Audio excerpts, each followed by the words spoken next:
to call somebody. What you gonna do? I am CM Punk, and I am the voice of the voiceless. You're making me crazy. Yeah!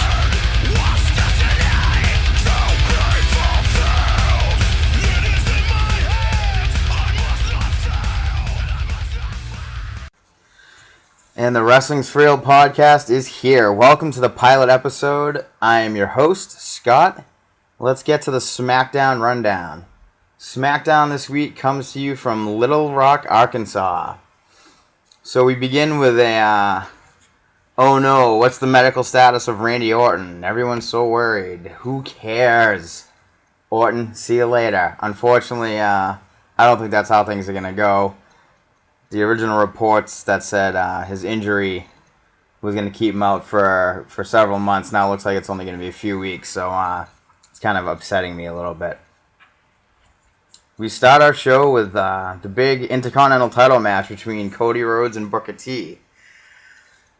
This match I was kind of disappointed with. It only went about 10 minutes, and I was just really looking for something really far better than what we got out of the two of these guys. I'm upset that the commentators keep dwelling on the fact that Booker's a little older and he's rusty, and they're just really destroying one of our legends. They're just hurting their product, and I don't know why they keep doing this.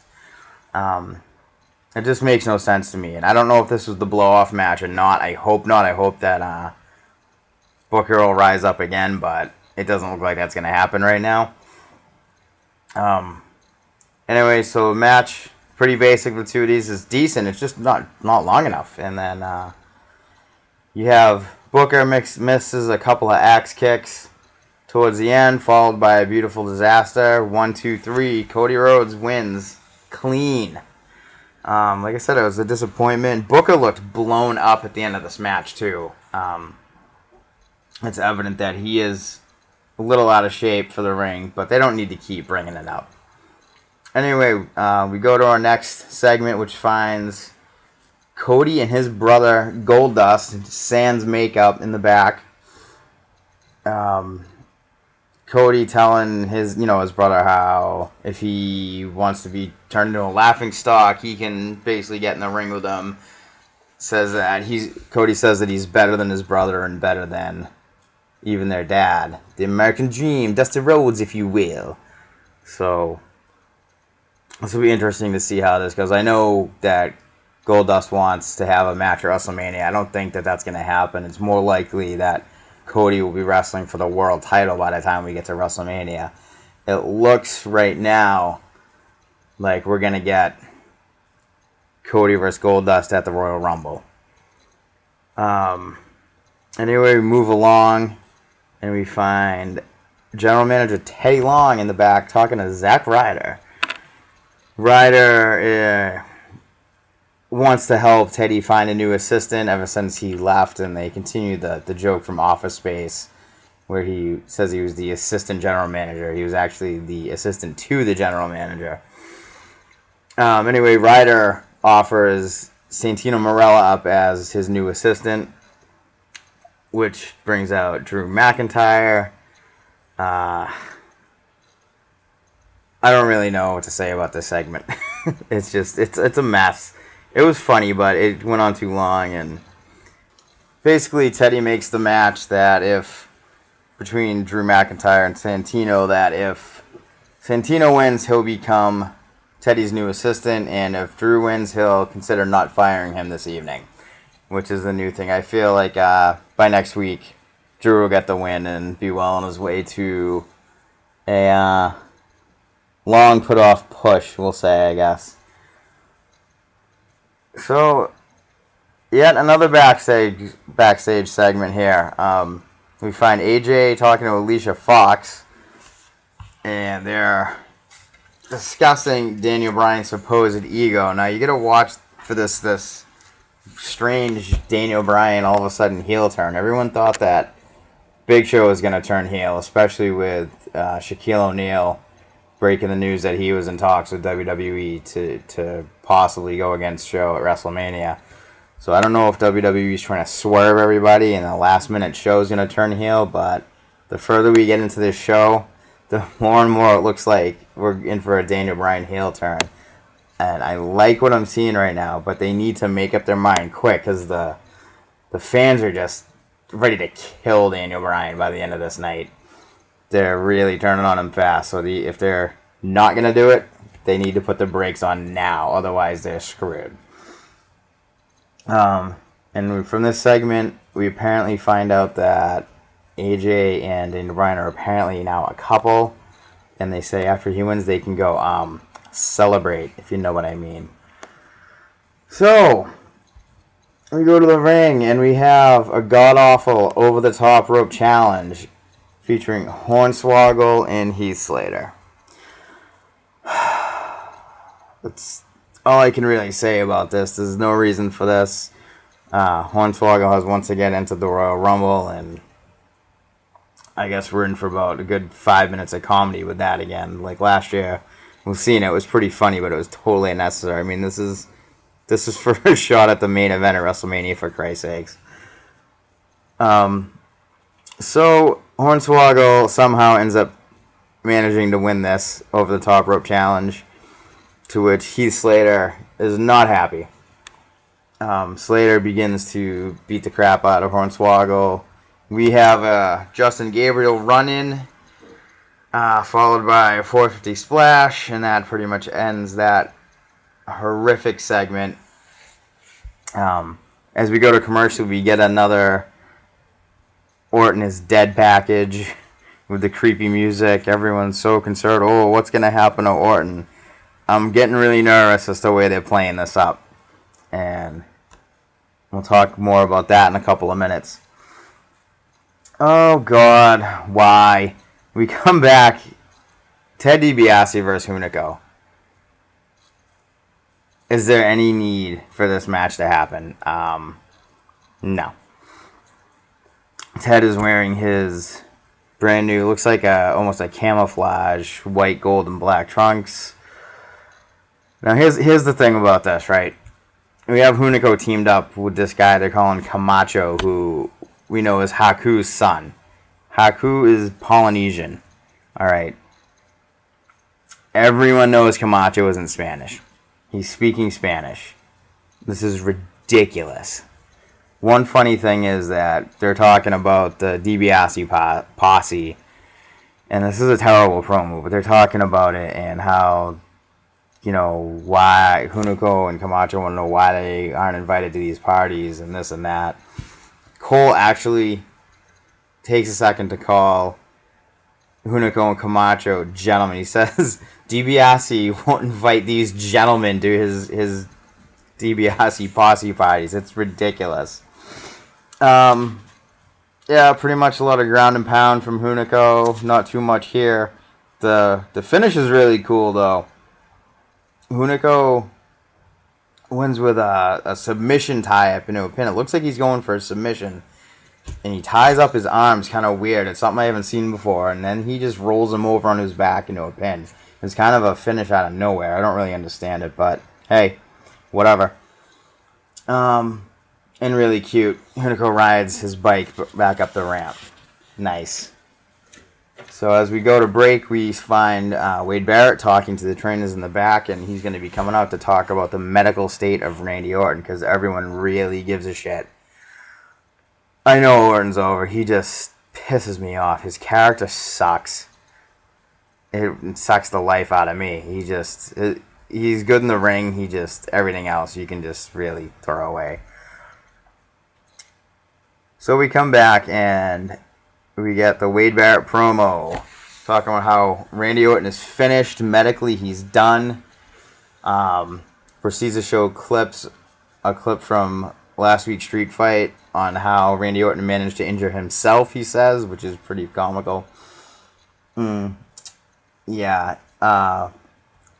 Barrett then mentions that the Royal Rumble is in St. Louis, and I begin to sweat like a whore in church. I become panic-stricken. Getting really nervous that one Randy Orton is about to win this friggin' Royal Rumble. I'm going to be pissed. We need someone new. I want Cody. I want Jericho. Anyone but Orton. So in the middle of Wade Barrett's ramblings, here comes Jinder Mahal to interrupt. Rather, Sheamus comes out to interrupt. I'm sorry. He says, "Hey, Wade Barrett, what's the crack?" Which I guess I don't really know what he's trying to say there, but Sheamus interrupts. Then Jinder Mahal interrupts. Sheamus fights off Barrett and Mahal for a couple of minutes, but then they end up taking over. Sheamus takes a wasteland followed by a camel clutch and is left laying. Why, oh why, are they pushing Jinder Mahal? Can someone please explain this to me? Because I don't understand what's going on with this. I really don't. That's the end of that crappy segment. And as we go to commercial, we're gearing up towards our world title main event, and we get the tail of the tape, which shows us what we already know, that Big Show is much, much bigger than Bryan, and Bryan is a dirty little midget and has no business being in the ring with them. Let's see what's going to happen. So we come back from commercial, and it's our big Santino versus Drew McIntyre match. This match was fine. McIntyre, punchies, kickies always, couple of suplexes, nothing too big. Santino wins with the Cobra. That's right, the Cobra is once again a prominent, destructive finishing maneuver. I can't even believe it. So this puts Santino Marella in as Teddy Long's assistant to the general manager. And Michael Cole comes out with this gem. Oh my lord, we're going to go the way of WCW if these two buffoons are running the show. Incredible. We're going to end up the way of WCW. Basically, we're going to end up bankrupt in 3 years due to horrible writing and putting championships on the wrong people and letting our talent run roughshod just because Santino is Teddy Long's assistant. It's just a fantastic line. I hate everything that comes out of Cole's mouth usually, but that was actually pretty good. So then we get a clip from the new WWE 12 video game featuring Michael Cole defeating Daniel Bryan for the world title. This was ridiculous. Oh my god. And Cole says it's art imitating life. Could you even imagine? Oh. So we come back from break. Drew McIntyre's in the back, flipping out Teddy Long, begging him not to count this loss against him. Teddy says Drew has 2 strikes, and he's got 1 left, or he's out of here. So this is where I think he's going to start winning next week. And then we go to the ring. We have tag team action. Epico and Primo have teleported, along with Rosa. Epico and Primo versus tag team champions Air Boom in a non-title match. This is my little rant on the tag team scene in WWE right now. Occasionally you hear rumblings that WWE really, really wants to change the face of tag team wrestling. They want to put more attention to it. They want to make it a focal point again. They want to, I don't know, regain some prominence in the division because, frankly, no one has it right now. Maybe Ring of Honor a little bit. TNA used to, but WWE, it's been years and years. Every time they say they're going to do this, they put one team together and they do nothing. The first time they said they were going to do it, they broke up their only good team, which was the Hart Dynasty, which made no sense to me. So right now, the thing with me is, back when I was a kid, you know, we had all these tag teams. We had the British Bulldogs, the Hart Foundation, the Rockers, the Demolition, Road Warriors, Midnight Express, the Steiners, teams from Japan. There were just endless tag teams that stayed together for years and years. And, you know, we got a second wave of a lot of teams. We had Edge and Christian and the Hardys and the Dudleys and the New Age Outlaws and teams like that. And we had all these teams because they grew up watching all these previous teams in the 80s because there was a emphasis put on tag team wrestling that you don't see today. Now, no one wants to be a long-term tag team because why would you? There's no emphasis put on tag team wrestling. There's nothing good for a tag team to do. I mean, for Christ's sakes, we had McGillicuddy and David Jennifer Hudson Otunga as the tag team champions a couple of times. It's been awful. If I was younger, watching an aspiring wrestler watching today's product, I would not want to be a tag team wrestler at all. There's nothing for you to aspire to. There's absolutely nothing. WWE throwing together one team in Air Boom is not going to fix the problem. They need to either create teams out of all these kids in FCW, or they need to just spend some money, maybe get some guys out of TNA, maybe get a hold of Beer Money. I don't know if they'd want to do it. Maybe they could talk 3D into coming back. But they're old. I don't know. It's just, they basically have three teams right now. They have Epico and Primo. They have Air Boom, and they have Rikishi's kids, the Usos. But they don't do anything with them. So anyway, that's... If WWE has the ability to cause a resurgence in the tag team scene, but they just don't do it. If they put an emphasis on tag team wrestling and made the title actually mean something again, young aspiring wrestlers would maybe want to be a part of that scene because they'd have something to look forward to. But right now, there's nothing. Anyway, so the end of this match, Epico pulls Kofi out of the ring from the outside pretty hard. He smacks the mat pretty hard. Sounded pretty good. Looked like it killed. We see Evan Bourne going for the shooting star press on Primo. Epico pulls Primo out. Ends up, Evan misses the shooting star press, gets covered for the 1-2-3. And Cole decides to tell everyone how Epico reached up and knocked Evan Bourne off the top rope, causing him to get pinned. Really? This is a guy, you wonder why the ratings are down. This is a guy who's sitting ringside for this match, doing commentary on this match, who doesn't even know what the finish was. I mean, really? Really? Really? It just kills me. This is why their product's being destroyed. This asshole that they let sit in their table. I know McMahon likes him because he takes direction well, but come on, dude. I mean, you're sitting ringside and you're not even going to watch the match. You don't even know the finish. Terrible. So then we get Big Show in a backstage interview with Matt Stryker talking about tonight's main event. Daniel Bryan comes in, acting a little tough, talking about the 45-second title reign, and Big Show puts his hand on his shoulder and tells him, listen, don't make me have to hurt you out there. Because we don't know if Bryan's going to turn heel yet or not. More to come on that later. Puts his hand on Daniel Bryan's shoulder, and this is great. Bryan looks at him and says, get your damn hand off my shoulder. This was great. Show's like, oh, you're going to be a tough guy? And Bryan says it again and says, okay. So you see a definite heel turn coming here. I love that he has that Daniel Bryan has a personality now. I'm trying to say, it's better than what he's been doing. I personally think he'd be good to stay as a babyface, but heel will work for me too. Sometimes guys are just better as heels. Maybe something really awesome will come out of this.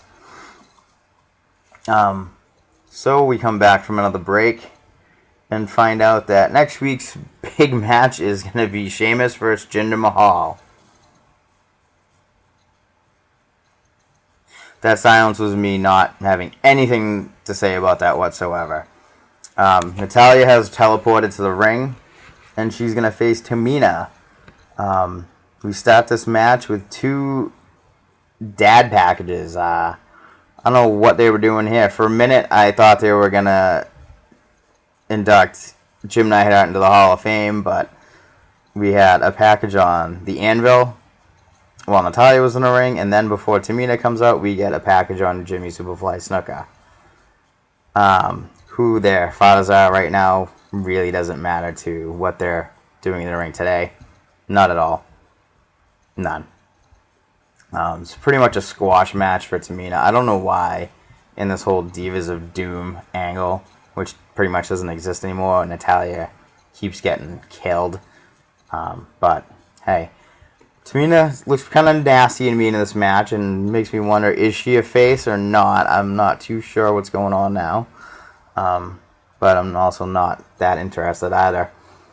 Go to another break. We come back. We get a Royal Rumble flashback of the first Royal Rumble where Hacksaw Jim Duggan won this one, beating the one-man gang. I remember this. I remember watching this live on USA when I was a kid. This one was for free.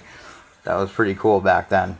And this makes me wonder, where is the giant WrestleMania sign overhead in the arena that everyone spends every second looking up towards? I mean, it's probably going to show up at Raw tonight because it's about that time. And it should be there. It's usually there for a few months. So probably tonight we're going to see that on Raw. So now it's time for our main event. Mark Henry is going to join us at ringside for commentary. And this is the thing about Mark Henry. I hated Mark Henry for years. I'm not saying I'm a fan, but I don't know who it was that got into whose ear to decide to use this man and do something with him, but WWE should be kicking themselves for the absolute misuse of Mark Henry for the past 15 years. Because I hate to admit it, he was one of the better champions that they've had in at least 5 years. And him on commentary was gold. It was not to the level of a CM Punk as far as a wrestler sitting in, but it was pretty good, and I wouldn't mind hearing some more from him on the mic as far as a commentator. It was pretty funny. So we got the introductions of Big Show and Daniel Bryan. Daniel Bryan's getting booed now. All right, the crowd is totally turning on this man. Like I said before, I don't know if this is what they want or if it's going to be a swerve, because if they don't want him being booed, they need to put the brakes on, I'd say, immediately. And they need to switch this up. So we'll see what happens with that. So we get ready to start the match, and once again, Cole comes in, and this is where I really begin to appreciate Mark Henry. So, Mark, I got to ask you, who would win a matchup between Daniel Bryan and Hornswoggle? I can't believe you asked me a dumb question like that. Well, I mean, what relevancy does that have to me being out here and me not having that title? You tell me. I guess none. I apologize, Mark. I mean, I'm just trying to, bring a little light. If you don't have nothing smart to say, don't say nothing at all. And here we go, World Heavyweight Championship on the line. We're getting ready for a world title match, and Cole asked Mark Henry who would win, Daniel Bryan or Hornswoggle. What an asshole. I can't even believe it. Oh, so this was actually a way better match than I thought it would be. It wasn't very long, but they actually made Bryan believable in this match, especially with the size difference. They made it believe like he could actually maybe somehow beat the Big Show on his own. At one point, towards the end, Daniel Bryan actually locks up the Big Show in the LeBell lock, and it looks pretty decent. You're pretty sure Big Show wasn't going to tap out, but he locked it in, a lot better than you'd think he would for a guy that size. So, a couple of good spots. Bryan hits his running flying knee from the ring apron to Big Show in the face, which looked awesome. He knocks over the Big Show, and you hear Henry go, "Man, I can't believe this." Starts yelling at the Big Show to get up. He's basically cheering on the Big Show. And this goes back and forth. He's kind of cheering on Bryan at one point, too. Not really cheering, but he wants them to kill each other. He comments to Cole one time and says, "Man, Is a way for them to both lose, which I found pretty funny. Mark Henry was really funny to this whole segment. Anyway, I think Bryan sees the beginning of the end, rolls outside, gets in Mark Henry's face, pissing off Mark Henry, who stands up and shoves Bryan to the ground. Bryan immediately is looking up at the referee, going, "Are you serious? Are you serious?" The ref reluctantly rings the bell, calls for the DQ. Bryan immediately starts celebrating like he just legitimately won this match. This is where I think he would make a good heel, if they're going to do it. He begins this dramatic victory celebration. He grabs he starts screaming, "Yes! Yes!" And he grabs the belt. And he starts jumping up on the dasher boards, on the security barrier, up with the fans, and he's, "Yes! Yes!" screaming about how he just won, and he's yelling, "Yes! Yes!" all the way up the ramp. And he gets down, he lays the belt down on the ramp, and he starts kissing the belt. And this was beautiful. What a douchebag move. You know, this is just pure excellent heel tactics, if you will. If he's gonna go heel, this is gonna be great. He reminds me a lot of Kurt Angle with his first WWF title run. How he was like the cheap champion, and you wanted to get him. You just wanted something to happen to this man. And Daniel Bryan's been such a little shit lately that you almost just want him to get crushed. Even though I don't. I hope he holds the belt for a while. I'm glad that they finally have an actual wrestler with the title. So let's see how long he holds that. But he'll probably, if he keeps it, I could see him dropping to Cody or maybe Sheamus, which I predicted a while ago that we were finally going to get our Daniel Bryan versus Sheamus WrestleMania match that we were cheated out of last year. I was so pissed last year when that got bumped. So yeah, anyway, that's your SmackDown.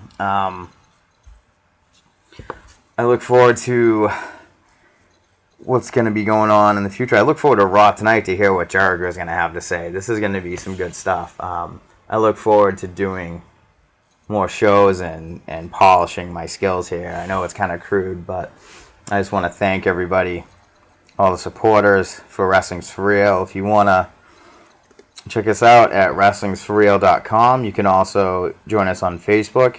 Facebook.com/wrestlingsforreal. And that's with a 4. So yeah, thanks everybody. Peace out.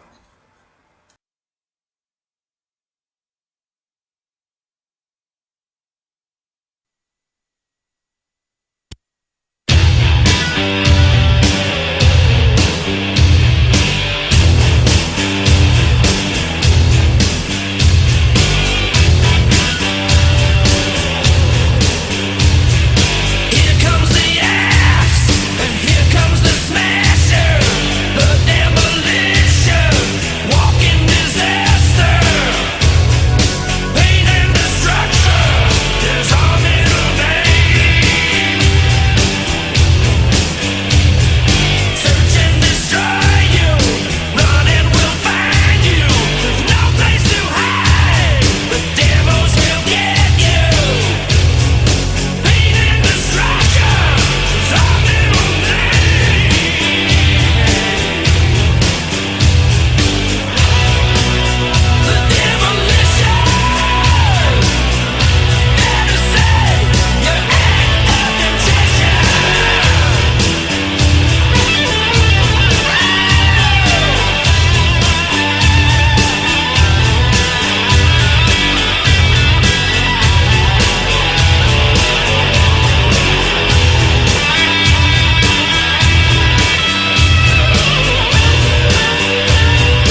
Hey, Kofi, how's the food? Delicious, Wayne. You're making me crazy.